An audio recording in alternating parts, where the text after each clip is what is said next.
Hello, students. Last week in geography, we completed the chapter Tides. Today, we will do the reading of the chapter. So, let us begin. Read along with me. Chapter 3 Tides. Observe the following pictures, answer the questions given below, and discuss. Do the above photographs show the same place or different places? Observe and note the spread of water seen in both the photographs. What is this natural event called? Geographical explanation. Both the photographs show the same place. If you stay near the coast for some time, you will realize that the seawater is sometimes very close to the coast, figure 3.1a, while at others it is far away from the coast, figure 3.1b. We call these movements of seawater tides. Barring a few exceptions, all the coasts on the earth experience tides. High and low tides are natural phenomena. Let us try to understand the scientific reason behind these natural events. Tides are movements of seawater occurring daily and regularly. The level of seawater changes after a specific period of time. After every 12 hours and 25 minutes, a cycle of high tide and low tide gets completed. This regularly occurring event appears to be quite simple and natural. However, it is directly related to the sun, the moon, and the earth, and the gravitational and centrifugal forces that interact between them. Try this. Keep a small stone or a chalk piece on your notebook and move the notebook from left to right with some force. Take water in a small container which has a handle. See what happens if the container is whirled around with force. Fill the mixture jars with water and switch on the mixer. Observe. Do this under the supervision of parents. Observe a fan and a slingshot while they are moving. Take half a glass of water, slowly move the glass in one direction, in circular fashion. Observe what happens to the water. Observe what happens if you roll a key ring around a finger. Geographical explanation. In all the above activities, the effect of the centrifugal force is visible. The centrifugal force acts in the direction opposite to the gravitational force. Centrifugal means going away from the center. You must have experienced it too. At the local fairs, if you sit in a Ferris wheel, your seat spins and leans outward away from the wheel. This also is an effect of centrifugal force. Centrifugal and gravitational force. Due to its rotation, the earth gets a type of power or force. This force works away from the center. It is called centrifugal force. Due to this force, any object on the earth would be thrown into the space. However, the gravitational force is working towards the center of the earth at the same time. This force is many times greater than the centrifugal force. Hence, any object on the surface of the earth remains at the place where it exists. Next is tides. The following factors are responsible for the occurrence of tides: the gravitational pull of the moon and the sun, as well as that of the earth, revolution of the earth around the sun, and the indirect revolution of the moon around the sun, centrifugal force generated due to the rotation of the earth. The moon is closer to the earth than the sun. Hence, its gravitational force becomes more effective than that of the sun. Tides occur due to the relative positions of the moon, the sun, and the earth. A place on the earth located at the opposite point of the place experiencing high or low tide also experiences high or low tide respectively at the same time. This is a result of the centrifugal force. See figure 3.6 and try to understand the locations of high and low tides on the earth. When there is high tide at 0 meridian, the 180-degree meridian also experiences high tide. The meridians that are at the right angles to those having high tide will experience low tide at the same time. If it is high tide at 0 degree and 180-degree meridians, then at which meridians will low tide occur? Types of tides. As the timing of the tide varies every day, the range of a tide also keeps on changing. Generally, the highest high tide occurs on full moon and new moon days, whereas on the days of the first and the third quarter, the high tide is at its minimum. Spring tides and neap tides are the two types of tides. Spring tide. On new moon and full moon days, the gravitational pull of the sun and the moon act in the same direction. Due to this, the total pull increases. Hence, the tide on these days is much higher than the average high tide. This is known as spring tide. See figure 3.7. As the bulge at the high tide is greater, the water at low tide recedes much more. The water level during spring tide is higher than the average high tides and lower than the average low. Neap tide. While revolving around the earth, see figure 3.7. As the bulge at the high tide is greater, the water at low tide recedes much more. The water level during spring tide is higher than the average high tides and lower than the average low. Neap tide. While revolving around the earth, the moon makes a right angle with respect to the earth and the sun twice a month. This position occurs on the first and the third quarter of each month. On both these days, the forces of both the sun and the moon operate at right angles on the earth. See figure 3.8.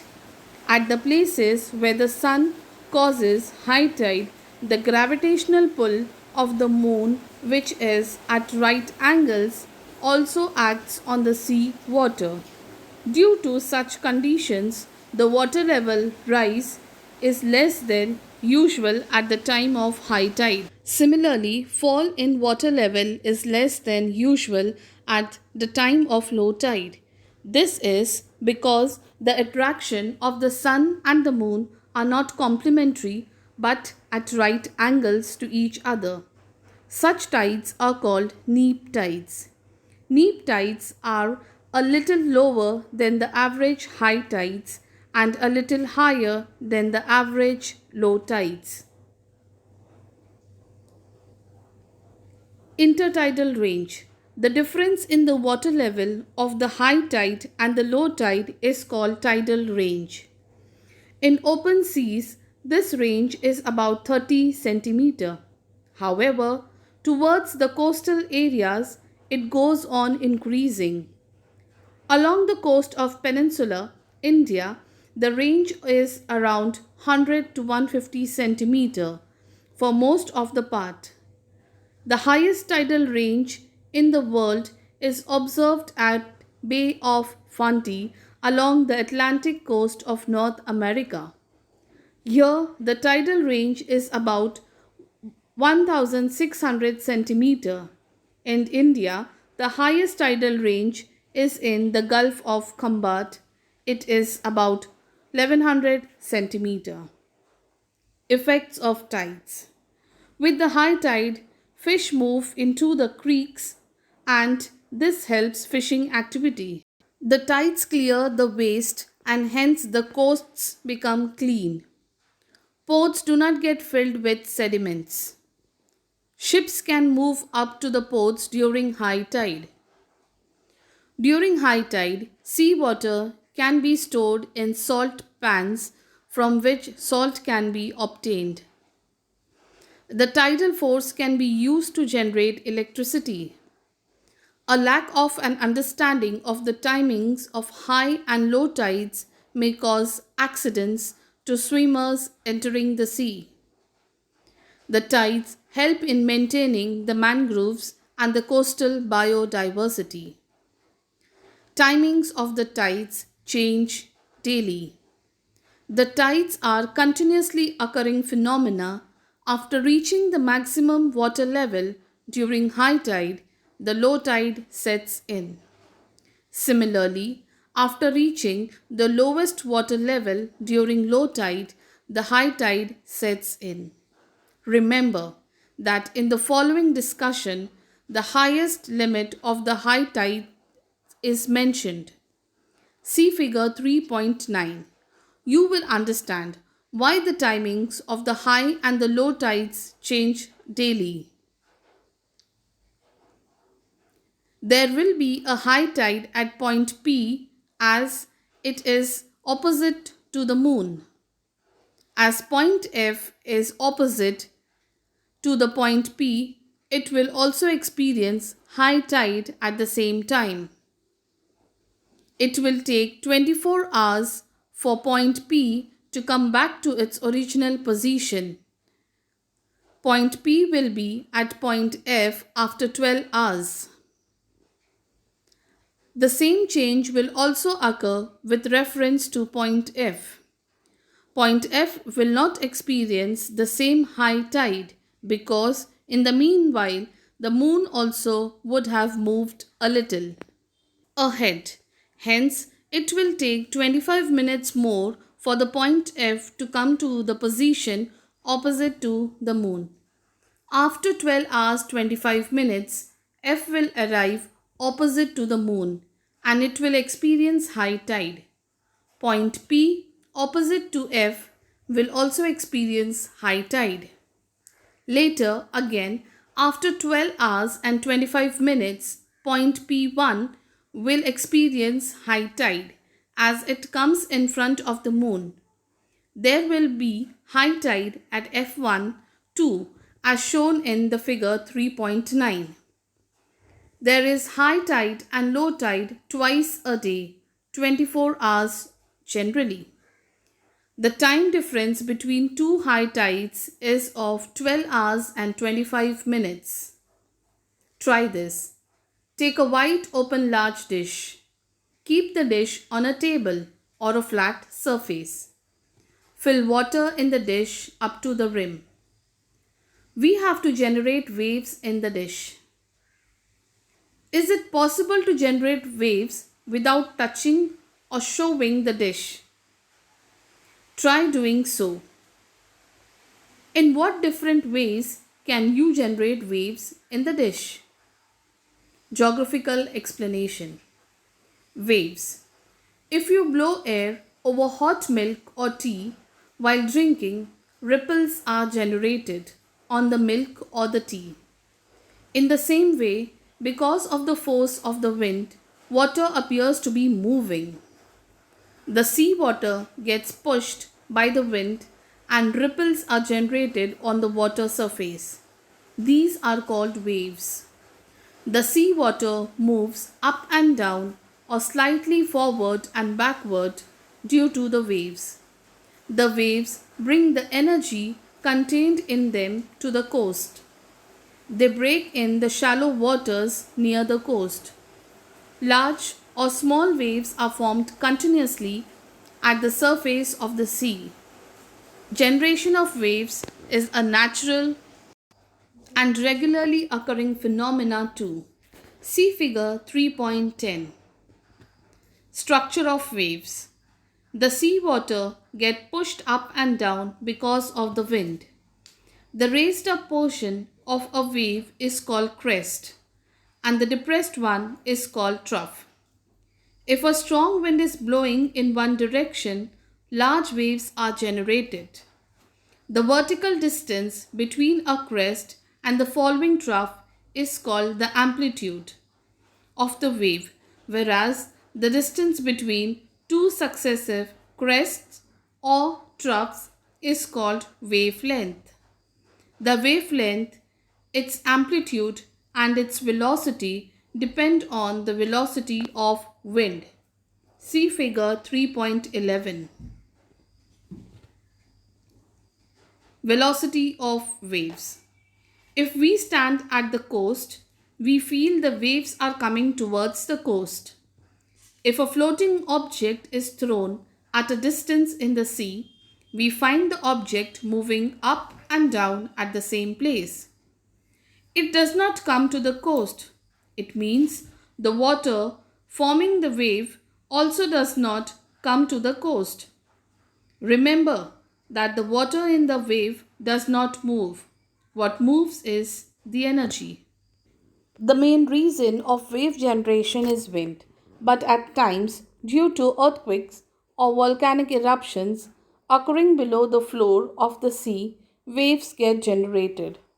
Such waves assume a great height in the shallow waters near the coast. These waves are very destructive. They cause huge loss of property and life. These waves are called tsunamis. In 2004, tsunami waves were generated because of the earthquake that took place near Sumatra Island of Indonesia. They devastated the east coast of India as well as of Sri Lanka. The waves cause erosion along the headlands and create beaches in the protected locations in the bays.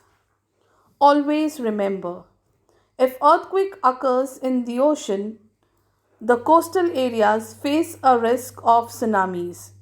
In such cases, it is better to go away from the coast or towards higher altitudes. This way, loss of life can be avoided. Do you know, while moving along the sea coast or playing in the water, we must take adequate care regarding the timings of the tides. Otherwise, it can lead to serious accidents. For that, we must know the timings of the tides. For this, you must know the phase of the moon on the given day.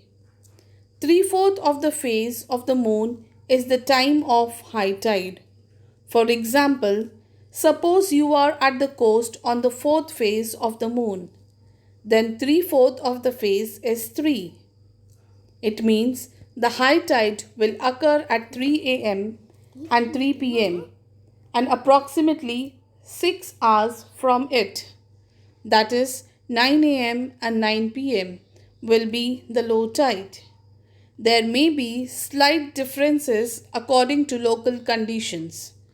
We must collect the information from local people and learn from them about the structure of the coast, its slope, rocky areas, as well as the streams near the coast before entering the sea waters for enjoyment. Tell the timings of the tides occurring on the first and the third quarter days of the month. Children, the chapter ends here. Please see that you study the figures given in the chapter and read the chapter once again for better understanding. Thank you and take care.